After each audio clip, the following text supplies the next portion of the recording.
La nación jacobea desde Portugal, aunque ya existía en la Alta Edad Media, aumentó considerablemente a mediados del siglo XII, cuando alcanzó su independencia del Reino de León. La mejor muestra de la vida y la configuración del país son hoy sus aldeas históricas, que nos permiten descubrir sus orígenes. Encaramadas en sierras y altozanos, cuentan muchos de los episodios históricos que se han vivido desde hace cientos de años.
Durante siglos, el fluir de peregrinos desde Portugal fue estableciendo lazos humanos y ampliando los cauces de intercambio cultural, económico, social y de pensamiento, que las fronteras políticas nunca han podido quebrar.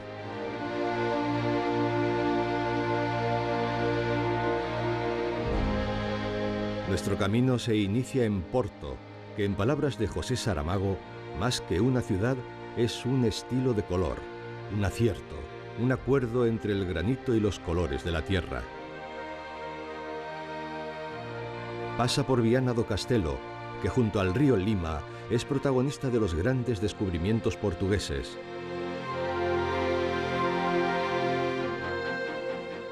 Camiña, en el final del Miño.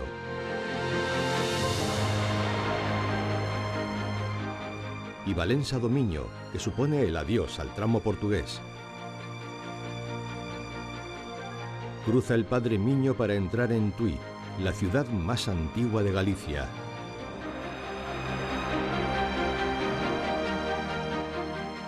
Vigo y su ría, abiertas al mundo.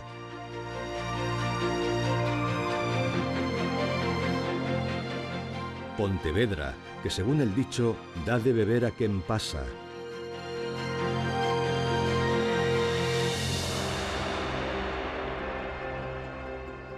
Y Padrón, la Xacobea Iria Flavia, que abre el camino a las tierras de A Coruña.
En Lisboa, ciudad de luz y capital del país, se inicia la segunda ruta jacobea más popular y concurrida entre los peregrinos, solo por detrás del camino francés.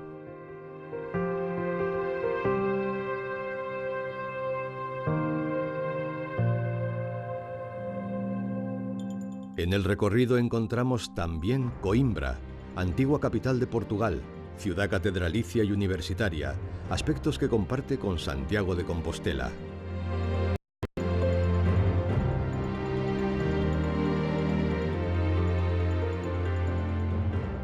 Pero nuestra marcha de hoy comienza en Porto, Oporto, la segunda ciudad del país, para seguir el conocido como Camino de la Costa.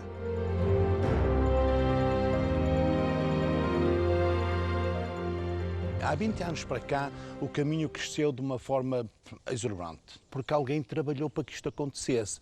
Não fomos só nós, há muita gente no caminho a trabalhar e foi o que eu acabei de dizer. Há 20 anos passavam por ano 100 peregrinos. Hoje temos isso diário.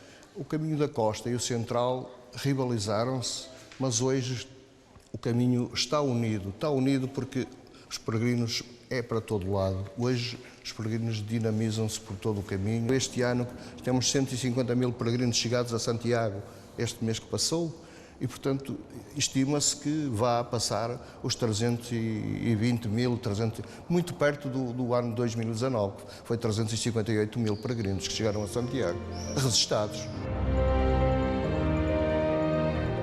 Si Antonio Tabucchi definió a la ciudad con colores, destacando sus tonos ocres, desgastados, con cierto aire inglés en sus fachadas victorianas de piedra gris, para Fernando Pessoa el recuerdo es un sabor, el de los callos a la manera de Oporto, que un día, en un restaurante, disfrutara fuera del espacio y del tiempo.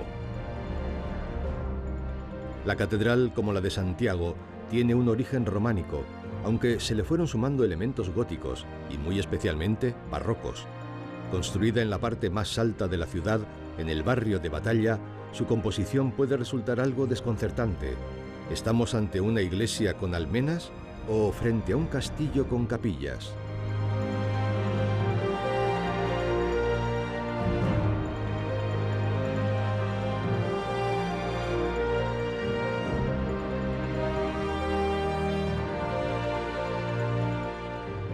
Los pasos peregrinos nos llevan por esta ciudad, cuyo centro histórico fue declarado Patrimonio de la Humanidad por la UNESCO en el año 1996.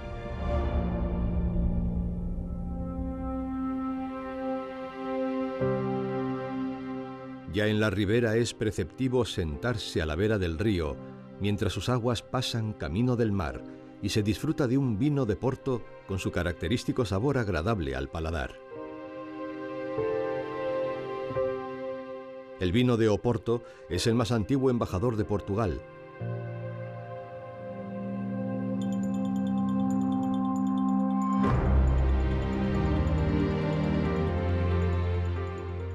Llega a la ciudad desde las terrazas del Douro, por un paisaje único que la UNESCO ha catalogado como Patrimonio de la Humanidad.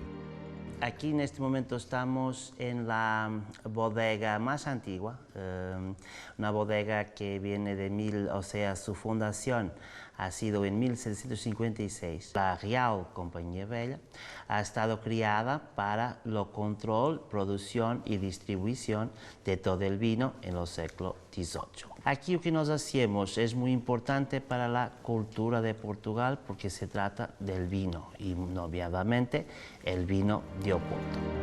Estos caldos, conocido mundialmente con el nombre de vino de Oporto, empezaron a ser explotados en la segunda mitad del siglo XVII, gracias en parte al Marqués de Pombal, en una época difícil para los labradores durienses.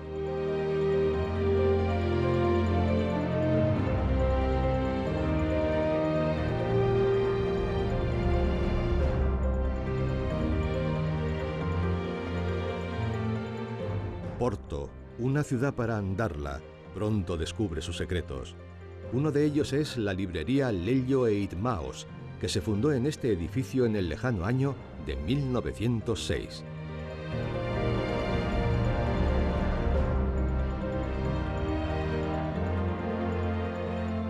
Na realidade, a sua história é anterior mesmo a 1906, porque já antes existiu no Porto Ernesto Chardron, que foi o livreiro por excelência da nossa cidade e que foi um livreiro que editou autores portugueses de grande relevo, como Camilo Castelo Branco ou Essa de Queiroz. Quando faleceu, os irmãos Léo tiveram a audácia de lhe comprar todos os direitos que ele tinha e todo o espólio que ele tinha.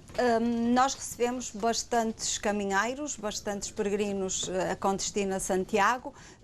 Estamos relativamente perto da sé local onde vão carimbar, fazer o visto de passagem pelo Porto, e somos de facto uma casa bastante icónica na cidade e, portanto, aqueles peregrinos que passam pelo Porto e que querem conhecer os espaços mais interessantes da cidade, e a maioria deles quer, porque é uma forma também de aproveitar conhecimento e cultura dos espaços por onde vão passando, passam pela nossa casa. Situada muy cerca de la Torre de los Clérigos, uno de los emblemas de la ciudad ribereña, Lello es mucho más que un lugar donde se venden libros.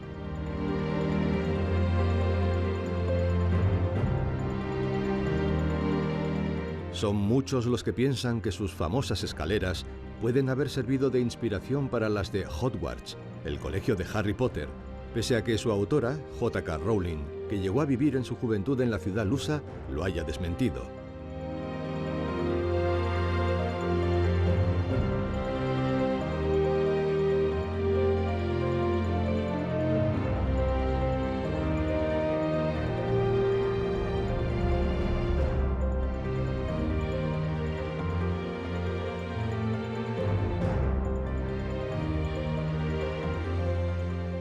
Por el Porto burgués y decimonónico, conmueve su Capela das Almas, forrada de hermosos azulejos,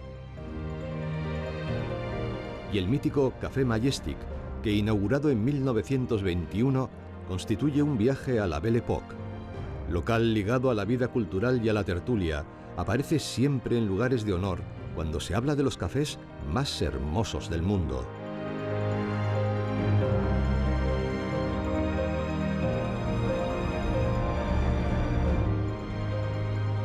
El Porto comercial e industrial posee símbolos únicos, como los puentes de hierro de Dona María Pía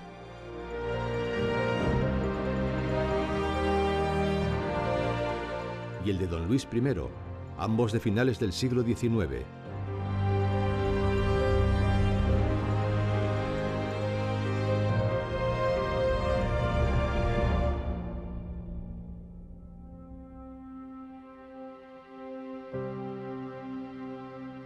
El primero, destinado al ferrocarril, es obra del alemán Seyrig, socio en su día de Eiffel, quien también se encargó del segundo, que lleva a Gaya.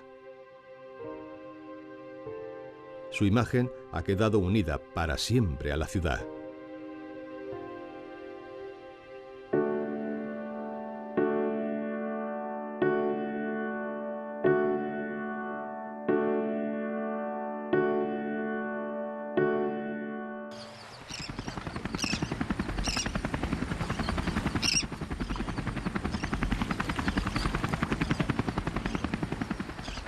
La línea de la costa que nosotros seguiremos es la última de las variantes en ser reconocida como oficial y la que más ha crecido porcentualmente en número de peregrinos desde 2018. O caminho português é um caminho extremamente importante no âmbito de todos os caminhos que chegam a Compostela, porque temos a primeira diocese criada dentro da Espanha, é precisamente Braga. A passagem do testemunho ao primeiro dito bispo dessa mesma diocese, que foi São Pedro de Rates. La salida de Porto hacia Matosinhos permite un baño en la piscina das Marés, de agua salada frente al mar, obra del arquitecto Álvaro Siza. En Vila do Conde, el convento de Santa Clara permite contemplar unas excelentes vistas de la ciudad y aún se pueden apreciar los restos del acueducto que abastecía de agua a más de 100 religiosas que moraban en él.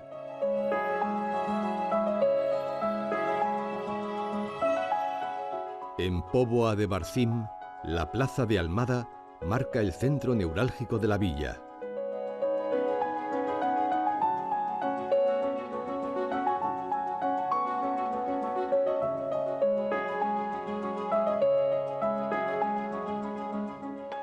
Muy cerca de la plaza, el monumento a Esa de Queirós, de origen pobeiro, escritor y diplomático.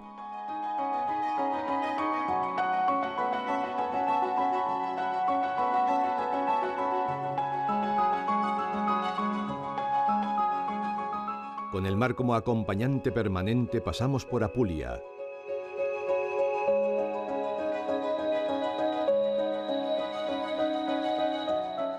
Y tras Fao, con su cementerio medieval de las Barreiras, el mayor de la península ibérica, y la playa de Ofir, nombre que en el Antiguo Testamento se utiliza para designar a las lejanas tierras de Israel, donde se recogía oro, aparece Esposende.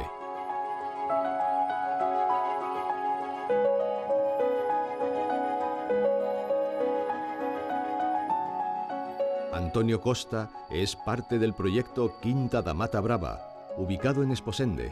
Desde muy joven tuvo afición y pasión por los caballos. A experiência que tenho nos caminhos de Santiago é unicamente os cavalos, os caminhos feitos a cavalo. As pessoas que nos procuram de qualquer parte do mundo, nomeadamente o turista dos países nórdicos, procuram fazer os caminhos de Santiago a cavalo. Temos também pessoas que querem realizar promessas. O caminho, para realizar o caminho de Esposende a Santiago de Compostela, são necessários pelo menos 7 dias. Nós temos que fazer uma avaliação aos cavalos que levamos e às pessoas, à experiência que as pessoas têm adquirida em montar a cavalo. Esposende, junto al estuario del río Cábado, goza de una línea de costa bendecida con una cadena de playas en el Parque Natural de la Costa Norte.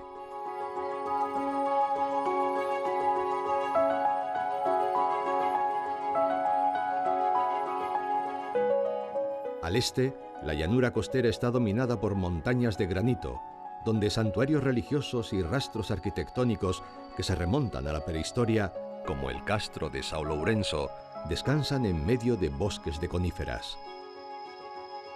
En la muy antigua población se encuentran la Iglesia de la Misericordia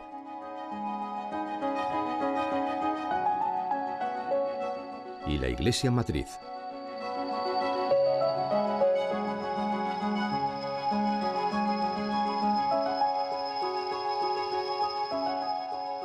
Desde los miradores de la ciudad, cualquier peregrino o viajero puede contemplar los más hermosos paisajes, tanto naturales como urbanos.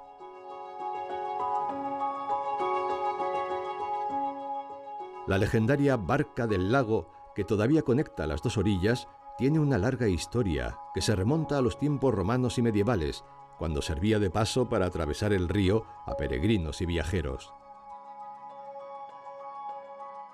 Algumas pessoas que gostam muito de topar dos caminhos para Santiago diziam-me que aqui havia uma barca antigamente que fazia aqui os caminhos para Santiago e aqui era a passagem principal do norte. E quando se falava para os caminhos para Santiago, vinha sempre o nome da Barca do Lago. Esta barca que nós vemos hoje. Aqui a nossa ponte, aqui perto, a 125 anos. Para trás não havia ponte numa distância de, acho que à volta de 24 km. E esta era a passagem porque não havia para a ligação a nível de pontes. Entre Esposende e Barcelos, no había puentes. El fuerte de San João Batista, al pie del río y el mar, que contempla la desembocadura del Cábado, le hizo decir al poeta Rui Belo: Es en Esposende que me gusta observar, durante horas, la muerte de un río que ha envejecido rompiendo piedras y plantas, que ha luchado y superado obstáculos. No puede volver. Ahora es la muerte o la vida.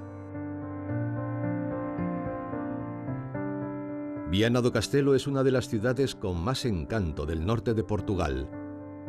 Situada en la margen derecha del río Lima, el Limia, cuando pasa por Galicia, su vinculación con el mar viene de muchos siglos atrás, tanto en la construcción naval, de ahí su participación en los descubrimientos portugueses, como en la pesca, especialmente del bacalao.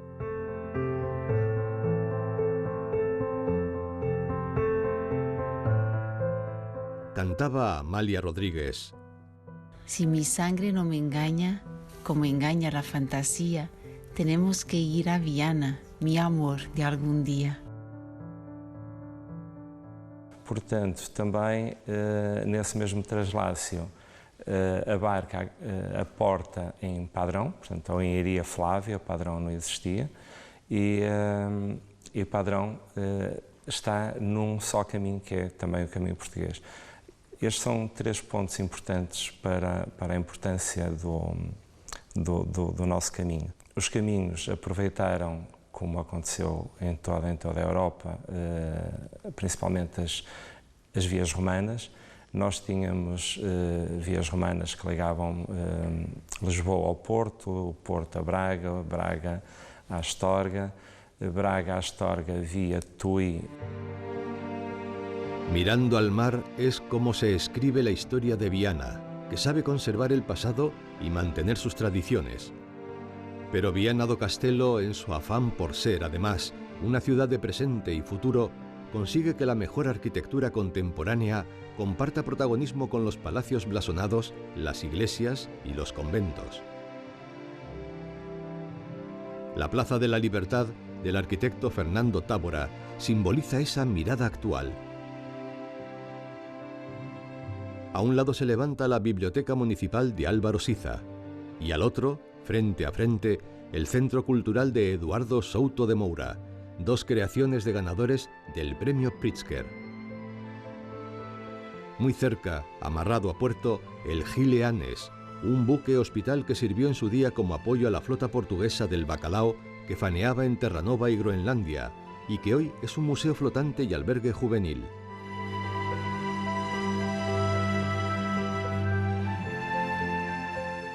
Un último paseo por sus calles, salpicadas con algunas de las mejores pastelerías de la zona, permite al peregrino despedirse de la hermosa Plaza de la República.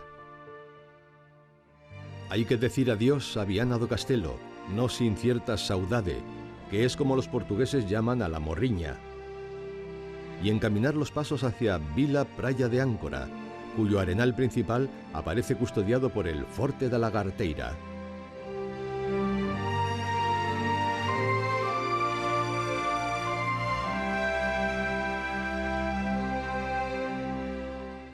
Justo enfrente, en tierras de Breogán, en la parte española de la desembocadura del Miño, se alza imponente el Monte de Santa Tegra, en lo alto de Aguarda.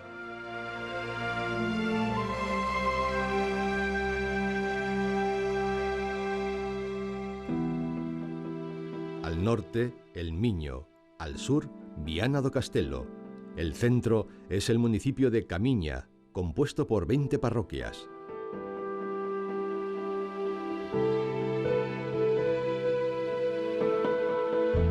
Su pintoresco paseo histórico mezcla lo medieval con lo turístico y permite al peregrino admirar el Chafariz do Terreiro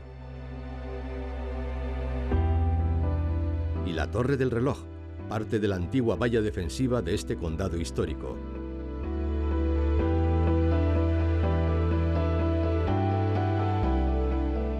Desde el puente sobre el río Coura se puede seguir el lento discurrir del Miño antes de entregarse al mar.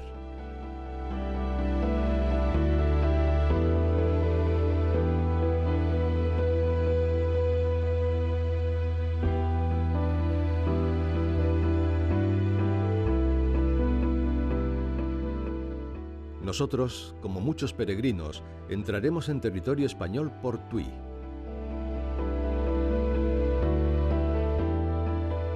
Para eso se debe remontar el cauce del río Miño hasta Valença, previo paso por Vilanova da Cerveira, pueblo encantador, con un animado mercadillo los sábados, que tomó su nombre por los muchos rebaños de ciervos que existían en la zona.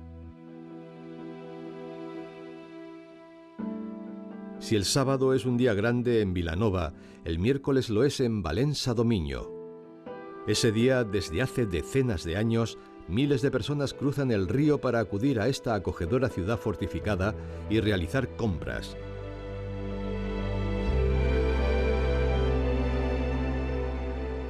Toallas, sábanas y mantelerías de buena calidad a precios económicos eran un reclamo que se mantiene hoy en día, aunque ya sin las gangas de antaño. Lo más importante de Valença es su fortaleza, una joya de la arquitectura militar barroca perfectamente conservada. Más de 5 kilómetros de perímetro amurallado que sirvieron para salvaguardar durante siglos el territorio fronterizo de tentaciones enemigas. Varias iglesias y capillas jalonan sus calles adoquinadas, siempre llenas de vida. Valença supone el adiós al tramo portugués del camino. Es hora de traspasar el Miño, la frontera natural que nos separa y une, y adentrarnos en Galicia. Existe un viaducto construido en 1995, pero siguen siendo muchos los que prefieren cruzar a raya por el veterano puente metálico diseñado por el riojano Pelayo Mancebo y Ágreda, que ejerció de vía de comunicación entre España y Portugal durante más de un siglo y que aún se mantiene en funcionamiento.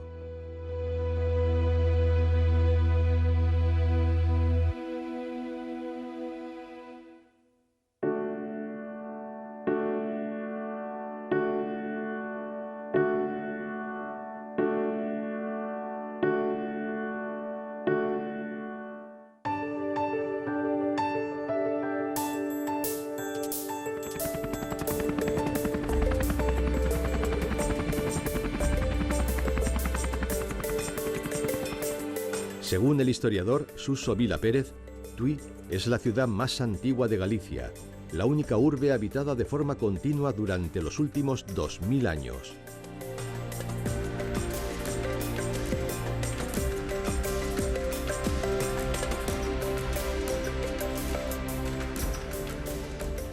Su conjunto histórico-artístico es un regalo para el caminante, empezando por la catedral medieval, que recuerda a la de Oporto por su aspecto fortificado, con sus almenas y troneras. La condición de ciudad fronteriza y su posición estratégica obligaba a pensar en su protección. Erigida sobre una colina, en su arquitectura se entremezcla el románico con el gótico. Un imponente pórtico es la joya de la corona de esta sede episcopal, que lo es desde el siglo XI. Una visita al convento de las Clarisas resulta obligada, así como su paso por el túnel de las Encerradas, que es como se conocía a estas religiosas.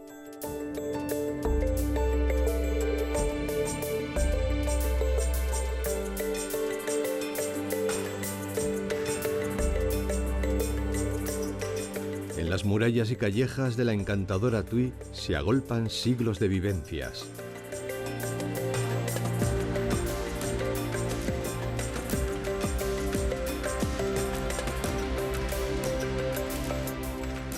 Historia vivida es la de este gaitero y fabricante de instrumentos musicales que vive desde la infancia por y para la música y la tradición. Bueno, esto empezó de una manera no extraña, pero curiosa. Allá en Lugo, yo tenía 8 años y tuve la oportunidad y la suerte de que en un colegio hubiese un señor que me enseñaba gaita y clarinete. Y ahí empezó toda la historia, ¿no? A partir de ahí, pues nada, mi vida fue dedicada prácticamente siempre precisamente a la música, en especial a la gaita. Mira tú por dónde los instrumentos de, digamos, de banda de música, como clarinete, saxo, oboe, que me tocó tocarlos todos, los fui abandonando, pero la gaita no. De fabricarlo tiene una historia. Yo no empecé hasta el año 72 aproximadamente. Yo tenía una actividad, digamos, laboral que era agente comercial. Cámara graba. Cámara graba. El instrumento que yo toco, la gaita, es una especie de cúmulo de sabidurías del Mediterráneo y del Atlántico. Es un instrumento milenario. Lleva entre nosotros pues, más de 1000 años, que sepamos. Incluso ya los antiguos celtas, hace miles de años, tenían las tecnologías para construir este tipo de instrumentos. La verdad es que la gaita la hicimos nuestra y se convirtió realmente en nuestra bandera. Es casi el instrumento atlántico por excelencia.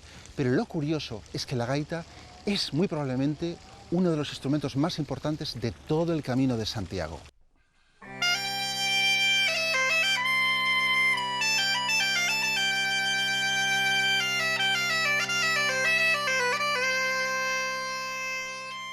Cada gaitero después siente que su instrumento es único y hecho para él. Como músico yo creo que es lo más importante eso. De hecho, se hacen instrumentos, vamos a decir, personalizados ya no a nivel estético, sino en la propia organización de la persona, a la manera de tocar.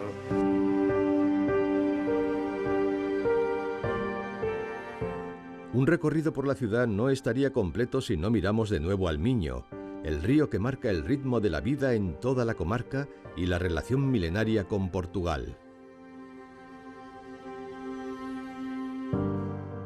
También es privilegiada la panorámica de todo el entorno que se puede observar desde el monte Aloia. La historia lo rodea de leyendas, como la que atribuye al viento la fertilización de las yeguas salvajes que corretean por sus laderas. Hasta los años 50 del pasado siglo, el interés por la música en la historia, incluso la música del camino, estaba prácticamente no desaparecido, pero sí en peligro, incluso de desaparecer, como es el caso de la zanfona.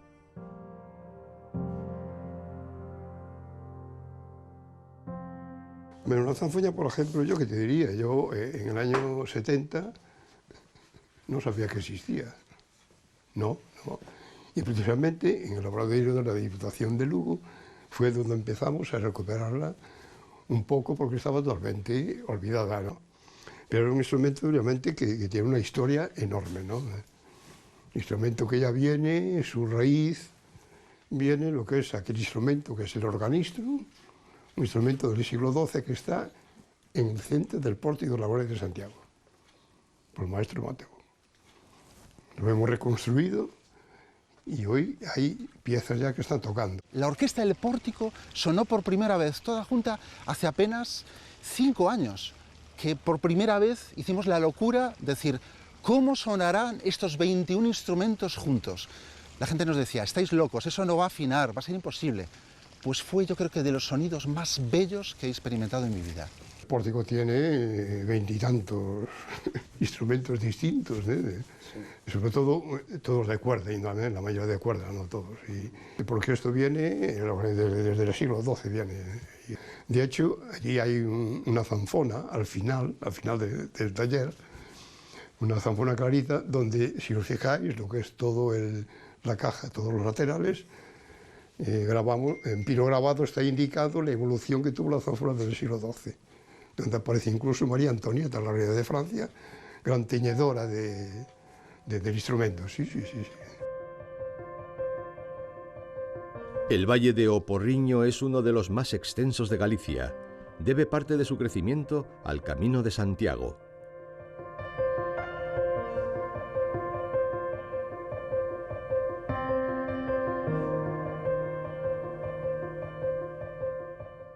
La apacible vida de O Porriño contrasta con el bullicio y el ajetreo que encontramos al llegar a Vigo, la urbe más poblada e industrial de Galicia. Esta ciudad trabajadora y emprendedora, abierta al mundo, es también conocida como la ciudad olívica. Unos atribuyen su origen a un olivo que los caballeros templarios trajeron de Palestina.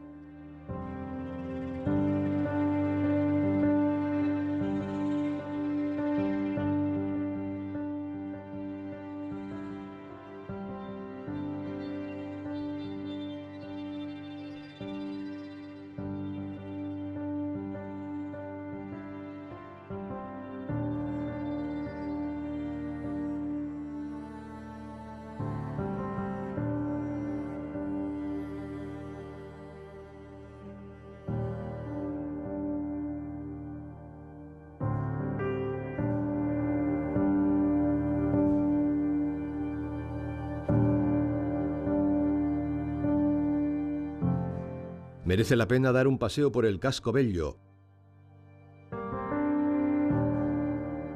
o acercarse hasta el Parque de Castrelos, desde donde se avistaba a los piratas que intentaban entrar por la ría.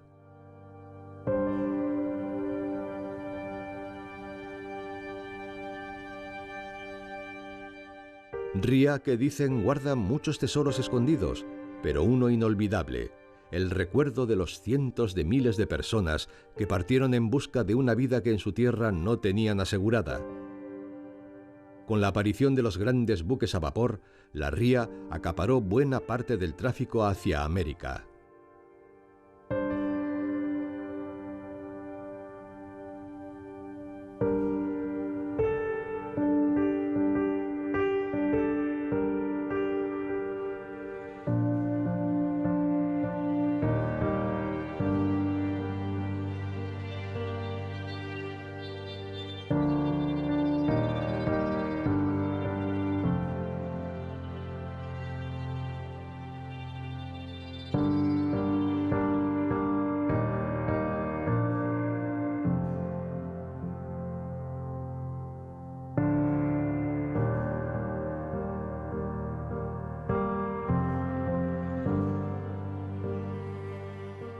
En el extremo interior de la ría de Vigo, frente a la playa de Cesantes, se encuentra la isla de San Simón, ahora deshabitada, aunque convertida en la Isla del Pensamiento, un espacio de creación y debate cultural.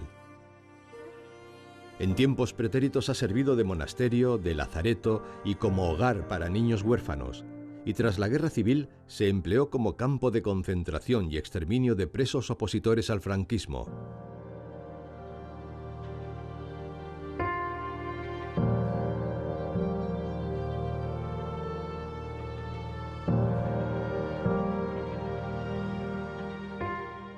Tras Redondela, tan ligada a las historias y leyendas marineras, el caminante atraviesa el río Verdugo por el puente medieval de Ponte Sampaio para dirigir los pasos a Pontevedra, la capital provincial.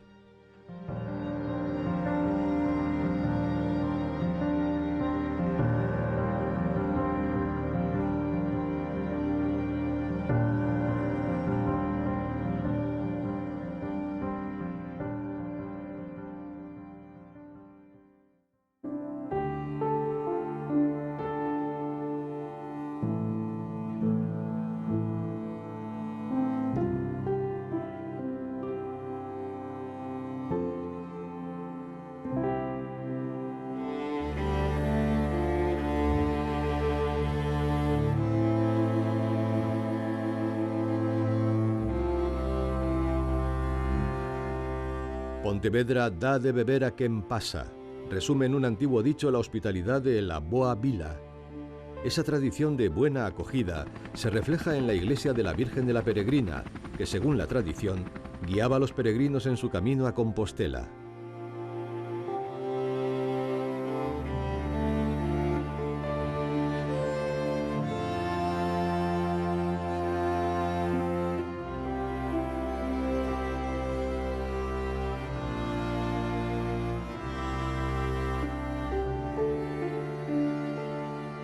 Pocas ciudades tienen el encanto del centro histórico pontevedrés, peatonalizado y del que han desaparecido los coches casi por completo. Sus calles destilan el esplendor que vivió en tiempos pasados, una riqueza que es hoy la alegría que irradian sus plazas y terrazas llenas de vida.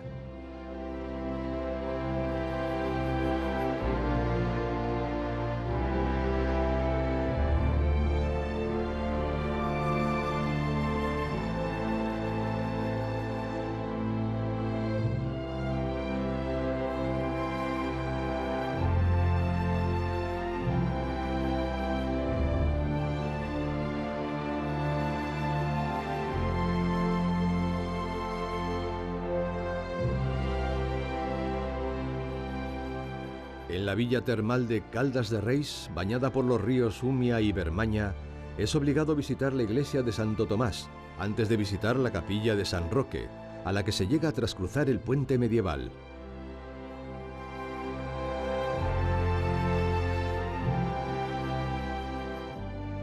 Estamos en un antiguo molino, que fue molino hasta el año 1955 y 10 años después lo abrieron unos socios como para tomar los vinos, unos amigos. Poco a poco fueron ampliando, poner tapas, vinos distintos, y entonces luego empezaron a abrir como una taberna.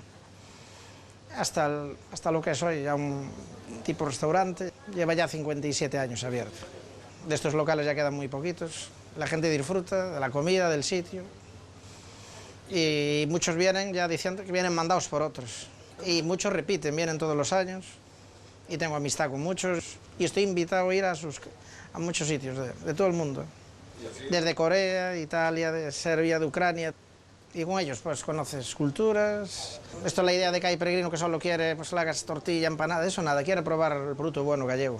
Le encanta lo tradicional y pues el entorno y todo. Hay gente que le gusta el vino en taza, era como se tomaba antiguamente en Galicia.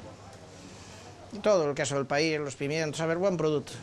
La gente, la de afuera, le gusta comer bueno. Tuve un caso aquí de uno que pidió unas nécoras y tuve que ayudarle porque empezó a comerlas con cuchillo y tenedor. Y se volvía loco. Y me llamó a ver cómo se come esto. Y al final tuve que decirle como, porque ni papa. Otra vez otro también con unos camarones, lo mismo. También andaban con el cuchillo y tenedor, no sabían cómo. Aquí también pasa una cosa que no pasa en ningún lado, me fijo yo. En una mesa, hay otros en otra mesa, y al final acaban hablando entre ellos. Si tú en un restaurante no pasa. Yo creo que del sitio tiene algo especial.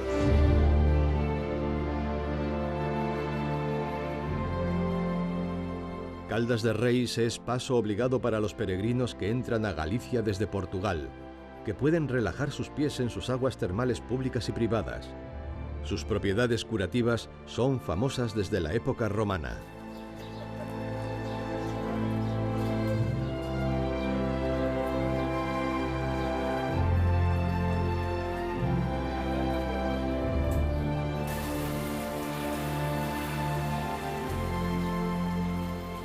Grabamos aquí porque yo creo que resume muchísimo del camino, ¿no?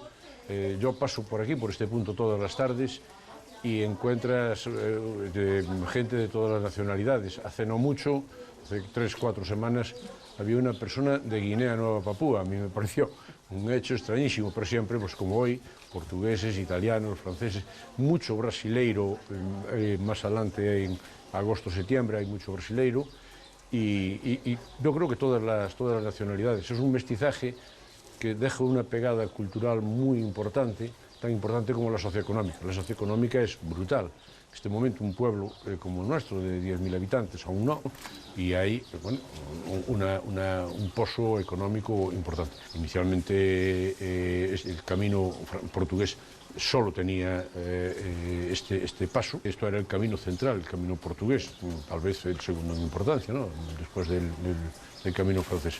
Es un elemento histórico, es un elemento, y hay un montón de elementos icónicos que nos permitieron ponerlos en imagen, ¿no? Es una frase de un poeta portugués, Fernando Pessoa, tal vez el mejor, ¿no? Que dice, non pases polo camiño, mais deixa que o camiño pase por ti.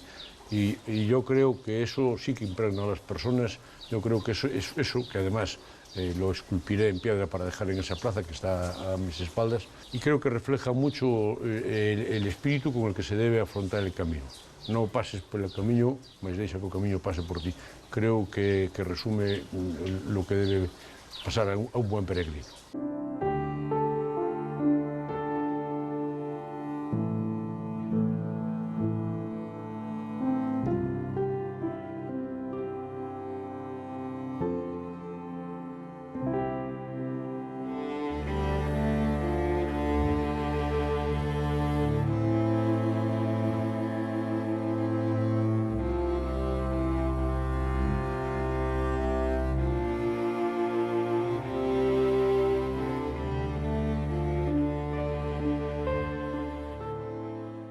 Padrón es la puerta grande para entrar en la provincia de A Coruña.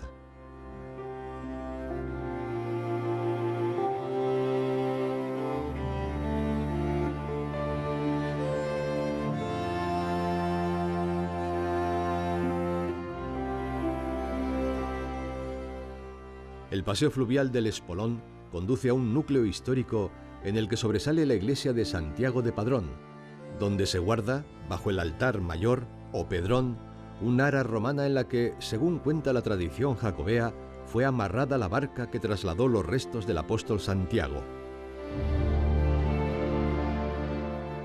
Al abandonar la iglesia, el peregrino debe cruzar el puente de Santiago. El agua de la fuente do Carme saciará su sed y podrá ver grabado en su arco aquella barca en la que los discípulos del apóstol trasladaron el cuerpo decapitado de Santiago el Mayor. Próximo a la fuente está el convento do Carme.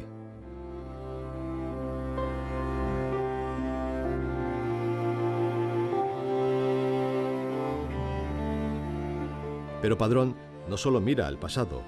Su concurridísima feria atrae a miles de compradores, curiosos y, por supuesto, peregrinos. En ella se pueden adquirir sus famosos pimientos, que, como dice la tradición, unos pican e outros non. Es decir, unos pican y otros no. Su origen está en el convento de San Francisco de Herbón. Rosalía de Castro, figura esencial de las letras gallegas muy vinculada a la localidad, pasó sus últimos años en la Casa da Matanza, convertida desde hace décadas en casa museo.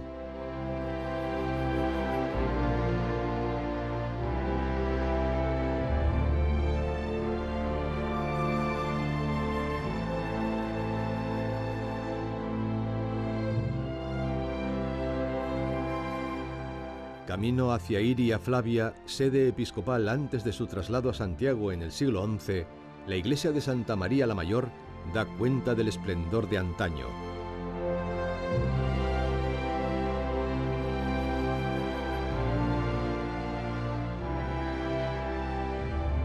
En el cementerio de Adina, con sus sepulcros antropomórficos, bajo un olivo, reposan los restos de Camilo José Cela, Premio Nobel y Marqués de Iria Flavia.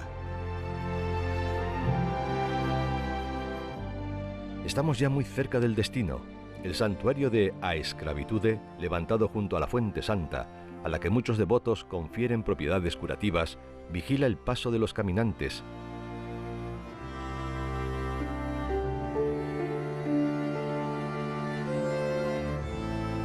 Que tras atravesar Milladoiro, encaminan finalmente sus pasos hacia Compostela.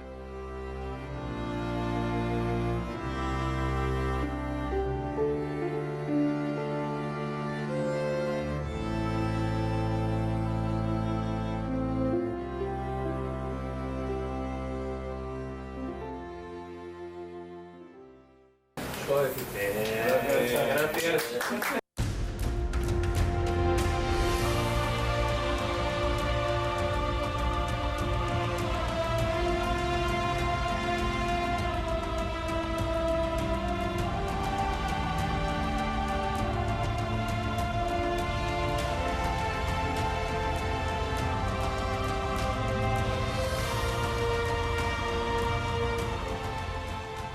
Se da por cierta una frase de Camilo José Cela, en la que decía que los de Santiago eran buenos rapaces, pero le robaban los muertos a los de Iria Flavia. Es posible que con su retranca habitual se refiriese, y no solo, a los restos de Rosalía de Castro. Por estas soledades resuenan aún doloridos los versos de Rosalía. El valle de Bastavales quedó inmortalizado para siempre.